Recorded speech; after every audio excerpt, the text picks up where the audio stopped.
آج ایک ایسی کہانی سنتے ہیں جو ایمان اور یقین کی طاقت کو بیان کرتی ہے۔ یہ کہانی ہے حضرت موسیٰ علیہ السلام کی اور اس معجزے کی جب اللہ کے حکم سے ایک بھپرا ہوا سمندر بھی راستہ دے دیتا ہے۔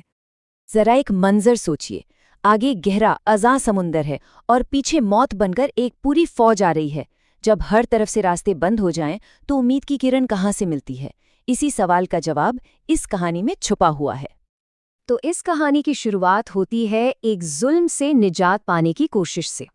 ایک طرف تھے حضرت موسیٰ علیہ السلام، وہ اپنی قوم بنی اسرائیل کو مصر کے ظالم فرعون کی غلامی سے نکال کر لے جا رہے تھے۔ فرعون جو خود کو خدا کہلاتا تھا، اس نے بنی اسرائیل پر ظلم کی انتہا کر دی تھی۔ اب جیسے ہی فرعون کو ان کے نکلنے کا پتہ چلا، وہ تو آگ ببولا ہو گیا۔ اس نے اپنی پوری بہت بڑی فوج اکٹھی کی اور ان کا پیچھا کرنے نکل پڑا۔ اس کا ارادہ تھا کہ وہ ان سب کو ہمیشہ کے لیے ختم کر دے گا۔ سفر جاری تھا، لیکن پھر وہ ایک ایسے مقام پر آ پہنچے جہاں ان کا سب سے بڑا امتحان ان کا انتظار کر رہا تھا۔ ان کے سامنے ایک ایسی صورتحال تھی جو بالکل ناممکن لگ رہی تھی۔ آگے ریڈ سی کی اونچی اونچی لہریں تھیں اور پیچھے سے فرعون کا لشکر تیزی سے قریب آ رہا تھا۔ دونوں طرف سے بچنے کا کوئی راستہ نظر نہیں آ رہا تھا۔ اس منظر کو دیکھ کر تو بنی اسرائیل کی ہمت جواب دے گئی۔ ان کا صبر ٹوٹنے لگا۔ وہ خوف سے چیخ اٹھے، اب تو ہم یقیناً پکڑے گئے۔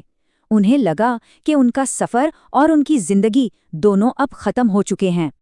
لیکن اس مایوسی اور خوف کے اندھیرے میں ایک آواز ایسی تھی جو ایمان کی روشنی سے بھری ہوئی تھی۔ اپنی قوم کے خوف کے بالکل الٹ حضرت موسیٰ علیہ السلام نے پورے سکون اور اطمینان سے فرمایا، ہرگز نہیں، میرا رب میرے ساتھ ہے، وہ مجھے ضرور راستہ دکھائے گا۔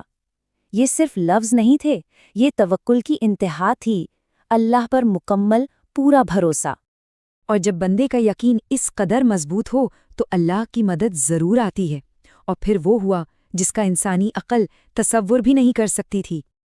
ذرا دیکھیے، اللہ نے موسیٰ علیہ السلام کو حکم دیا کہ اپنی لاٹھی سمندر پر مارو۔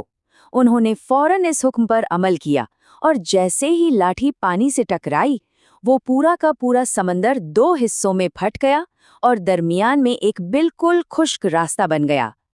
حضرت موسیٰ اور ان کی قوم اس خشک راستے پر چلتے ہوئے بالکل سلامتی کے ساتھ سمندر کے پار پہنچ گئے۔